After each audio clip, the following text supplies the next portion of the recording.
آپ کو پتہ ہے صحیح بخاری میں موجود ہے، عروہ ابن زبیر حضرت ابو بکر کا نواسہ کہتا ہے کہ میں نے عبداللہ بن عمر بن عاص سے پوچھا کہ نبی علیہ السلام پہ جو کافروں نے مصیبتیں ڈھائی تھی ان میں سے کوئی مشکل وقت ہمیں بتائیں۔ احد کا وقت تو سب کو پتہ ہے، تو انہوں نے کہا مجھے وہ وقت یاد ہے کہ مکے کا دور تھا، تو عقبہ ابن ابی معیط جس نے ایک دفعہ نبی علیہ السلام کے، صحیح بخاری مسلم میں آتا ہے کہ کندھے پہ اوجڑی لا کے اونٹ کی رکھتی تھی، پھر سیدہ فاطمہ آئی انہوں نے ہٹائی، اس نے نبی علیہ السلام کے گردن میں ایک دفعہ چادر ڈالی، صحیح بخاری میں آتا ہے، اور اتنی زور سے کھینچی گلا دبایا، قریب تھا کہ آپ کی مبارک آنکھیں باہر نکلا تھا۔ تو اتنے میں سیدنا ابو بکر صدیق وہاں آئے اور انہوں نے اس کو مار کے ہٹایا اور قرآن کی وہ آیت پڑھی، کیا تم ایک شخص کو صرف اس لیے مار دینا چاہتے ہو کہ وہ کہتا ہے کہ میرا رب اللہ ہے؟ اور پھر اس کے بعد جو حضرت ابو بکر کی پٹائی ہوئی وہ الگ چیز ہے، لیکن وہ اس لیول کے اوپر اپنی جان نثار کرنے کے لیے تیار ہو جاتے تھے۔ غزوہ احد کے موقع پر صحیح بخاری میں آتا ہے کہ 12 بندے صرف نبی صلی اللہ علیہ وسلم کے ساتھ رہ گئے تھے 700 میں سے، اور ان 12 میں حضرت ابو بکر بھی شامل تھے، حضرت علی بھی تھے، حضرت عمر بھی تھے۔ اس وقت بھی کمٹمنٹ آپ دیکھ لیں، پیچھے نہیں بالکل ہٹے، ہر موقع پہ جہاں پہ قربانی کا موقع آیا پوری کمٹمنٹ کے ساتھ نبی صلی اللہ علیہ وآلہ وسلم کا ساتھ۔ حضرت عمر بن عاص کہتے ہیں بخاری اور مسلم دونوں میں، نبی علیہ السلام نے مجھے ایک لشکر روانہ کیا تو اس لشکر کا امیر بنایا، تو مجھے یہ زوم ہوا کہ میں حضور کا بڑا لاڈلا ہوں، تو میں نے کہا یا رسول اللہ صلی اللہ علیہ وسلم آپ کو لوگوں میں سب سے بڑھ کے محبوب کون ہے؟ تو فرمایا عائشہ سلام اللہ علیہ۔ تو میں نے کہا نہیں یا رسول اللہ میں مردوں میں پوچھ رہا ہوں، تو کہا اس کا باپ ابو بکر۔ پوچھا اس کے بعد، کہا عمر، اور پھر کہتے ہیں میں حضور سے پوچھتا گیا، آپ نام لیتے کہ میرا نام کوئی نہیں لیا، پھر میں خاموش ہو گیا کہیں میں ان بندوں میں شامل ہی نہ ہوں۔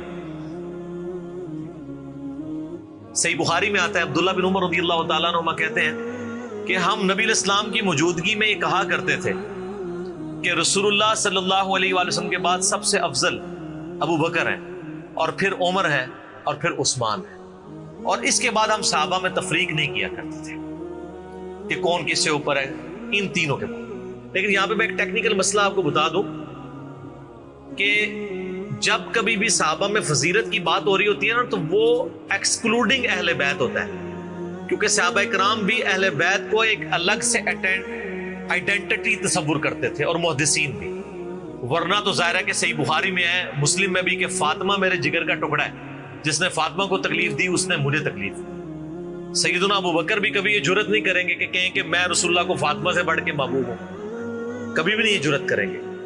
اس کے الٹ آپ کو حدیثیں بخاری مسلم میں مل جائیں گی، وہ ٹاپک الگ ہے۔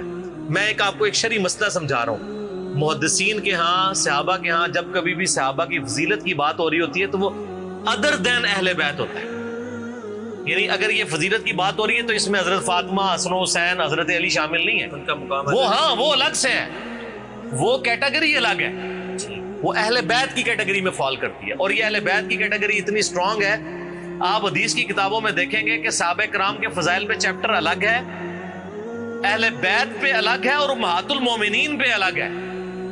ایون امہات المومنین کو بھی اہل بیت سے الگ سے ذکر کیا جاتا ہے۔ اہل بیت کی ٹرم جو محدثین کے ہاں مانی جاتی ہے، اگرچہ امہات المومنین بھی اہل بیت ہے، لیکن وہ اسپیسیفکلی سیدنا علی، حسن حسین اور سیدہ فاطمہ کے، تو یہ میں آپ کو کیٹیگری بتا رہا ہوں۔ تو بہرحال یہ خود مولا علی علیہ السلام کے بارے میں صحیح بخاری میں آتا ہے، محمد ابن حنفیہ نامی ایک عورت سے حضرت علی کا بیٹا تھا، اس کا نام تھا محمد۔ حضرت فاطمہ کی زندگی میں تو حضرت علی نے دوسری شادی نہیں کی، وہ صحیح بخاری مسلم میں آتا ہے، نبی علیہ السلام نے ان کو منع کیا تھا، یہ ان کی خصوصیت تھی۔ بعد میں انہوں نے کچھ شادیاں کی، اس سے بھی اولاد ہوئی، جس میں حضرت سیدہ حنفیہ نامی ایک عورت تھی، ان سے ایک بیٹا تھا محمد ابن حنفیہ۔ صحیح بخاری میں آتا ہے حضرت ابو بکر کے فضائل کے چیپٹر میں کہ محمد ابن حنفیہ کہتا ہے کہ میں نے اپنے والد علی ابن ابی طالب سے پوچھا، ابا جان بتائیں رسول اللہ کے بعد اس امت میں سب سے افضل کون ہے؟ تو انہوں نے کہا ابو بکر۔ تو میں نے پوچھا اس کے بعد؟ فرمایا عمر۔ اور ان کا میں تیسری دفعہ میں نے سوچا کہ میں اگر پوچھا تو یہ عثمان کا نام لیں گے، تو میں نے کہا اس کے بعد تو آپ کا ہی نمبر ہوگا، لیکن وہ تو علی تھے نا، تو انہوں نے کہا کہ میں تو عام مسلمانوں میں سے ایک مسلمان۔ وَمَنْ أَحْسَنُ قَوْلًا مِّمَّنْ دَعَا إِلَى اللَّهِ وَعَمِلَ صَالِحًا وَقَالَ إِنَّنِي مِنَ الْمُسْلِمِينَ۔ اس سے بڑھ کر کس کی بات ہو سکتی ہے جو لوگوں کو اللہ کی طرف بلائے، خود بھی نیک اعمال کرے اور پھر بھی کہ میں عام مسلمانوں سے ایک مسلمان ہوں، میں بھی مسلمان ہی ہوں، بہت بڑا پیر فقیر یا کوئی اپنے آپ کو ایکسٹراڈنری نہ ماننا شروع کر۔ اس حدیث میں بھی سیدنا ابو بکر صدیق رضی اللہ تعالیٰ عنہ کی فضیلت کو خود مولا علی نے بیان کیا۔ پھر بخاری مسلم میں وہ جو حدیث ہے سقیفہ بنی ساعدہ والی، جو اختلاف ہوا تھا، اس میں آپ کو پتا ہے سیدنا علی نے بیعت نہیں کی تھی حضرت ابو بکر کی 6 مہینے تک، بخاری مسلم دونوں میں آتا ہے۔ پھر سیدہ فاطمہ بیمار ہو گئی، ان کی تیمارداری کرتے رہے، پھر سیدہ فاطمہ فوت ہو گئی۔ بخاری مسلم کے الفاظ ہیں، حضرت علی نے حضرت فاطمہ کی وفات کے بعد دیکھا کہ لوگوں کا رجحان ان سے کم ہونا شروع ہو گیا۔ جب تک حضرت فاطمہ زندہ تھی تو ظاہر ہے نبی اسلام کا ایک وہ معاملہ تھا، تو پھر انہوں نے حضرت ابو بکر کو پیغام بھیجا کہ آپ میرے گھر آئیں اور اپنے ساتھ کسی کو نہیں لے کے آنا۔ اس حدیث کو روایت سیدہ عائشہ کر رہی ہے اور حدیث بخاری میں بھی ہے، مسلم میں بھی۔ اور اما عائشہ کہتی ہیں کہ سیدنا علی کی ایک خواہش تھی کہ حضرت عمر نہ جائیں کیونکہ ان کے مزاج میں ذرا تیزی تھی، تو حضرت ابو بکر حضرت علی کے گھر جانے لگے تو حضرت عمر نے روک لیا، ان کا آپ کو میں اکیلے نہیں جانے دوں گا۔ ہائے ہائے، ابو بکر تو پھر ابو بکر ہے نا، انہوں نے کہا اللہ کی قسم نبی کے گھر والوں سے ہمیں کوئی شر کی امید نہیں ہے۔ ان کو تھا کہ بلا کے ایجنسیوں کے ہاتھوں گرفتاری نہ کروا دیں، آج کے دور میں بات کر۔ تو حضرت بکر اکیلے گئے۔ سیدنا علی نے حضرت بکر سے کہا کہ اللہ نے جو آپ کو ہم پہ فضیلت دی ہے اس امر خلافت میں، ہمیں آپ سے کوئی حسد نہیں، لیکن نبی الاسلام کی قربت کے ناطے اور آپ کے اہل بیت ہونے کے ناطے ہم یہ سمجھتے ہیں کہ ہمیں اس مشورے میں شامل کرنا چاہیے تھا۔ تو سیدنا ابوبکر نے رونا شروع کر دیا۔ رونے کا مطلب یہ تھا کہ انہوں نے اس چیز کو ایکسپٹ کیا کہ یہ ٹیکنیکلی مسئلہ مس ہینڈل ہوا ہے، لیکن وہ کیوں ہوا وہ میں نے پورا 3 گھنٹے کا لیکچر ریکارڈ کروایا، مسئلہ 55B، وصی رسول کون ہے اور حدیث قرطاس کا تحقیقی جائزہ۔ جب رونا شروع کیا تو سیدنا علی نے کہا کہ بس اب میں آپ کی اعلانیہ بیعت کروں گا، یہ ہے للہیت، ورنہ وہ کہتے کہ ابوبکر میں بیعت کرتا ہوں باہر جا کے بتا دینا، یہ کام ہوتا تو اکڑ والا ہوتا، لیکن وہ تو علی تھے، اکڑ تو دور دور تک نہیں تھی، زہد تھا، عاجزی تھی، اللہ کا تعارف تھا۔ کہا میں اعلانیہ بیعت کروں گا آپ کی۔ آج کے ہوتے تو کہتے جی باہر جا کے آپ بتا دیں، میں ایک ٹویٹ کر دوں گا پیچھے سے کہ بس ہو گئی ہے ہمارا آپس میں۔ ظہر کے وقت بخاری مسلم کے الفاظ ہیں، سیدنا ابو بکر نماز کے بعد ممبر پہ چڑھے اور حضرت علی کے فضائل بیان کیے اور پھر بیان کیا کہ ان کے بیعت نہ کرنے کی وجہ کیا تھی، اور پھر ممبر سے نیچے اتر آئے۔ پھر حضرت علی ممبر پہ چڑھے اور حضرت ابو بکر کے فضائل بیان کیے اور اپنے بیعت نہ کرنے کی وجوہات بتائیں، اور پھر اعلانیہ بیعت کی، اور حضرت علی ممبر سے اترے تو تمام مسلمان پھر حضرت علی سے خوش ہو گئے کہ انہوں نے اس مسئلے میں قربانی والا معاملہ کیا۔ تو یہ بھی ایک موقع تھا۔ اس میں الفاظ ہیں کہ حضرت ابوبکر کہتے ہیں اللہ کی قسم حضرت علی سے روتے ہوئے کہ مجھے نبی کے گھر والے اپنے گھر والوں سے بڑھ کے عزیز ہیں۔ اور آپ کو مزے کی بات بتاؤں، صحیح بخاری میں ایک کریٹیکل حدیث ہے حسن حسین کے چیپٹر کے اندر، امام بخاری نے ڈالی ہے، وہ امہات المومنین کے چیپٹر میں نہیں ہے، حسن حسین والے چیپٹر میں ہے، کہ حضرت ابوبکر کہتے ہیں کہ رسول اللہ کے قرب کو ان کے اہل بیت کے قرب میں تلاش کرو۔ کون کہہ رہے ہیں؟ حضرت ابوبکر۔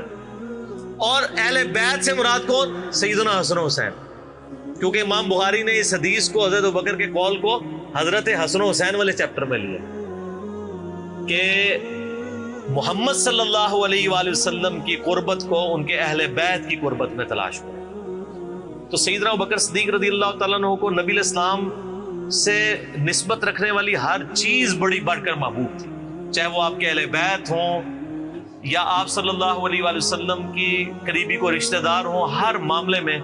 اس لیے آپ دیکھیں نا، کمپرومائز آپ کو کہیں نظر نہیں آتا۔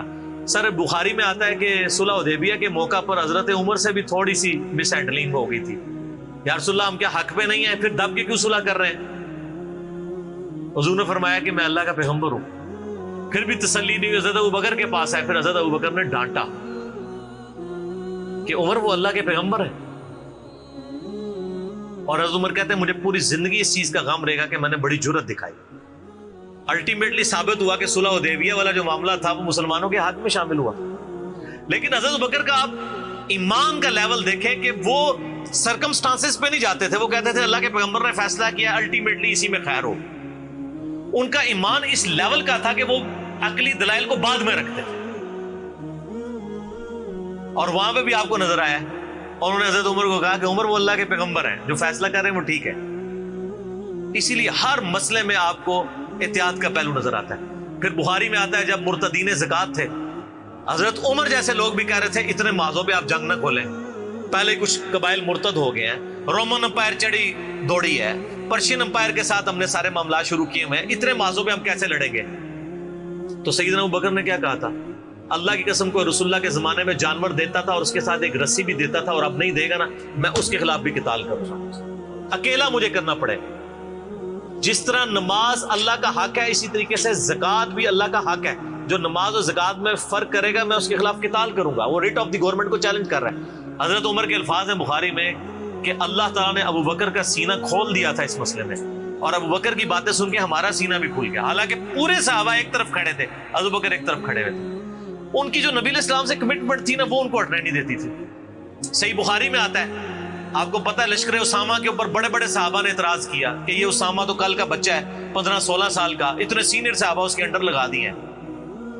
نبی علیہ السلام نے وفات کی وصیت کی تھی کہ لشکر اسامہ بھیجنا ہے، اور رومن امپائر کیونکہ انہی کے باپ شہید ہوئے تھے نا، زید ابن حارثہ غزوہ موتا کے اندر۔ اب جب وفات نبی علیہ السلام کی وفات ہوئی تو پھر لوگوں کو آ کے لوگ مشورے دے رہے ہیں حضرت ابوبکر کو کہ اب تو آپ نے ڈیسیژن کرنا ہے تو اسامہ کو چینج کر دیں۔ ہائے ہائے، انہوں نے کہا میں اسامہ کو جس کو نبی علیہ السلام نے امیر مقرر کیا میں اس کو چینج کروں؟ یہ ہو بھی نہیں سکتا۔ یہ ان کی کمٹمنٹ کا لیول تھا۔ تراویح کی جماعت نہیں شروع کرائی، سر کمٹمنٹ کا لیول دیکھیں۔ بھئی نبی علیہ السلام نے نہیں کرائی، میں نے بھی نہیں کرانی۔ حضرت عمر نے بھی 3 سال نہیں کی، بعد میں کروائی، لیکن اس میں ساتھ ہی انہوں نے، صحیح بخاری میں موجود ہے کہ اس سے افضل یہ ہے کہ جو رات کے آخری پہر میں اٹھ کے کوئی گھر میں نماز پڑھ دے، یہ صرف جواز کی حد تک۔ لیکن حضرت ابوبکر کی اطاعت کا لیول آپ دیکھیں، انہوں نے تراویح کی جماعت بھی نہیں شروع کروائی کہ نبی علیہ السلام نے نہیں کروائی، میں کیوں کرواؤں؟ بخاری میں الفاظ ہیں، اما عائشہ کہتی ہیں نبی علیہ السلام نے جب وہ ڈانٹ دیا تھا نا اور کہا تھا گھروں میں نماز پڑھو، تو معاملہ اسی طرح ہی رہا۔ پھر حضرت ابوبکر نے بھی پوری زندگی کسی کو تراویح پہ نہیں ابھارا، سب لوگ اپنی اپنی پڑھتے تھے۔ حضرت عمر کے بھی 3 سال گزرے۔ میں آپ کو یہ بتانا چاہ رہا ہوں کہ حضرت ابوبکر کسی معاملے میں رسول اللہ صلی اللہ علیہ وسلم کو کراس نہیں کرتے تھے۔ میری اپنی زندگی کا نچوڑ ہے، آپ اختلاف بھی کر سکتے ہیں۔ میں نے علمی دلائل کے ساتھ یہ چیز لرن کی ہے کہ خلفائے راشدین میں 2 بندے ایسے ہیں جنہوں نے کسی جگہ ایک رتی برابر بھی رسول اللہ صلی اللہ علیہ وسلم سے ہٹنے کی کوشش نہیں کی ہے۔ ایک حضرت ابوبکر اور دوسرے حضرت علی۔ حضرت عمر اور عثمان کی زندگی میں آپ کو کئی واقعات ایسے ملیں گے کہ انہوں نے اجتہاداً کچھ ایسے کام کیے ہیں جو بعد میں ان کو ریورس کرنے پڑے ہیں، انہوں نے اپنے اجتہاد سے کیے، ان کا معاملہ اللہ کے سپرد۔ لیکن حضرت ابوبکر اور حضرت علی جو تھے، یہ 2 پرسنالٹیز ایسی تھیں کہ ان میں جو سنت کو فالو کرنے کی کمٹمنٹ تھی نا وہ ایسی تھی کہ وہ اپنی عقل کو دوسرے نمبر پہ رکھتے تھے۔ ابو داؤد میں حدیث نہیں، حضرت علی کہتے ہیں اگر عقل پہ جانا ہوتا نا تو میں پاؤں کے نیچے کا مسا رکھتا موزوں پہ، کیونکہ وہ گندا تو وہ ہوتا ہے ایسا، لیکن سنت کہتی ہے اوپر، کہتا اوپر پہ حج تمتع۔ ایون صحیح بخاری میں آتا ہے جب قرآن جمع کرنے کی باری آئی تو کس نے مخالفت کی؟ حضرت ابوبکر نے۔ میں وہ کام کیوں کروں جو رسول اللہ نے نہیں کیا؟ پھر صحابہ سے ڈیبیٹ ہوئی، الٹیمیٹلی حضرت ابوبکر صدیق قائل ہوئے۔ ان کا پہلا جواب ہمیشہ ہوتا تھا نا، نبی نے نہیں کیا، نہیں کرنا۔ اب میرے ساتھ بحث کرو، قائل ہوں گا اور دیکھوں گا کیا رسول اللہ صلی اللہ علیہ وسلم کی منشا اس میں شامل تھی تو میں ایگری کروں گا، ادروائز نہیں۔ اسی وجہ سے حج تمتع پہ بھی پابندی نہیں لگائی، حضرت عمر نے لگائی، بعد میں ریورس کرنی پڑی، حضرت عثمان نے بھی لگائی، پھر ریورس کرنی پڑی، صحیح بخاری میں آتا ہے حضرت علی نے مخالفت کی۔ لیکن حضرت بکر کی زندگی میں آپ کو سنت کے ساتھ کمٹمنٹ کا یہ لیول ملے گا، کبھی ان کو کوئی ڈیسیژن ریورس نہیں کرنا پڑا۔ ان کی نبی علیہ السلام کے ساتھ جو عقیدت تھی نا، اور ہر معاملے میں، حتیٰ کہ صحیح بخاری اور مسلم میں آتا ہے، اور نبی علیہ السلام کا کیا ریگارڈ ہے، بخاری مسلم دونوں میں آتا ہے کہ نبی صلی اللہ علیہ وآلہ وسلم نے یعنی بیماری کے دن تھے آپ کے. آپ نے فرمایا کہ ابو بکر کو میری جگہ نماز پڑھائے. تو حضرت عائشہ کہتی ہیں کہ میں نے کہا یا رسول اللہ صلی اللہ علیہ وسلم میرے باپ جو ہے رقیق القلب ہیں, آپ کی جگہ مصلی پہ کھڑے ہوں گے نا تو وہ برداشت نہیں کر سکیں گے کہ یہ دن بھی دیکھنا پڑا کہ اللہ کے نبی مصلی پہ نہیں آئے اور میں ان کی جگہ کھڑا ہوں, تو نماز نہیں پڑھا پائیں گے. تو آپ فرمایا لا, ابو بکر کو کہو کہ نماز پڑھائیں. پھر انہوں نے ریکویسٹ کی, نبی علیہ السلام اتنے غصے میں آئے. بخاری اور مسلم کے الفاظ ہیں, آپ نے فرمایا تم تو یوسف والیاں ہو. ہوئے ہوئے ہوئے, یوسف کو کس نے تنگ کیا تھا؟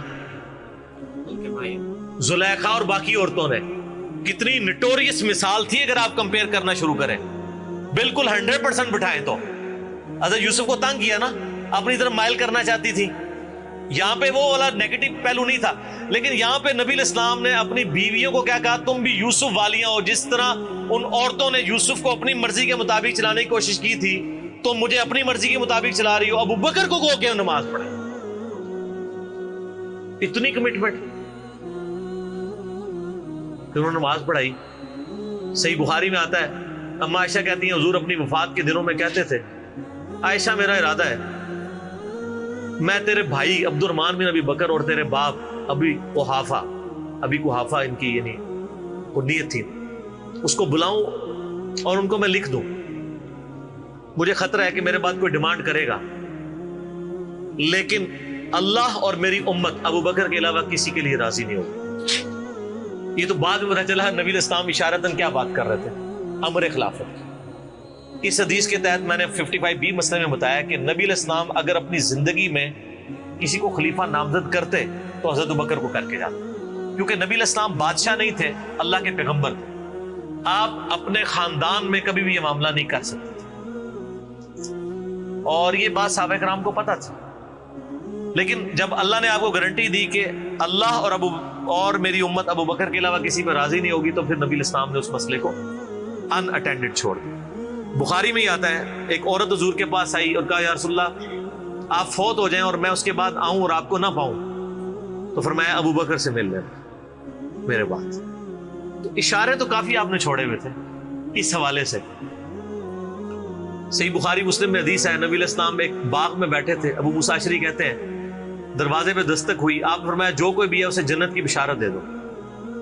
کہا دروازہ کھولا سیدنا ابو بکر. میں نے کہا رسول اللہ صلی اللہ علیہ وسلم نے جنت کی بشارت دی. تو انہوں نے کہا کہ تکبیر بلند کی اور اللہ کا شکر ادا کیا, اللہ اکبر کبیرہ والحمدللہ کثیرہ. نبی علیہ السلام کنویں کی منڈیر پہ بیٹھے ہوئے تھے, آپ نے ابو بکر کو اپنی دائیں جانب بٹھا لیا ٹانگیں لٹکا کے. وہ جو پرانے زمانے میں بڑے کنویں ہوتے تھے نا, وہ چھوٹی سی دیوار باہر نکلی ہوئی ہوتی. پھر تھوڑی دیر بعد دستک ہوئی, آپ فرمایا اب بھی جو آتا ہے جنت کی بشارت دے دو. دروازہ کھولا سیدنا عمر, ان کو بشارت دی. انہوں نے بھی پھر اللہ کی حمد اور تکبیر بلند کی. پھر تیسری دفعہ دستک ہوئی, فرمایا اب جو کوئی ہے اسے جنت کی بشارت دو, لیکن ان مصیبتوں اور پریشانیوں کے ساتھ جو اسے آئیں گی. دروازہ کھولا تو سیدنا عثمان تھے. انہوں نے اللہ کی حمد بیان کی اور کہا میں اللہ کی پناہ میں آتا ہوں ان فتنوں سے اور پریشانیوں سے جسے مجھے اس کا سامنا کرنا. حضرت عمر کو حضور نے بائیں جانب بٹھا لیا. اب دائیں اور بائیں جگہ ختم ہو گئی تھی, تو حضرت عثمان سامنے آ کے بیٹھ گئے. راوی کہتے ہیں کہ میں نے اس سے یہ رزلٹ نکالا ہے کہ ابو بکر و عمر رسول اللہ کے ساتھ دفن ہوں گے اور حضرت عثمان کی قبر رسول اللہ کے سامنے بنے. سر آج بھی میں حضرت عثمان غنی کی قبر مبارک پہ کئی دفعہ حاضر ہوا ہوں, ایگزیکٹ روضہ شریف کی سیدھ میں قدموں کی جانب, اور ابو بکر عمر ساتھ ہیں.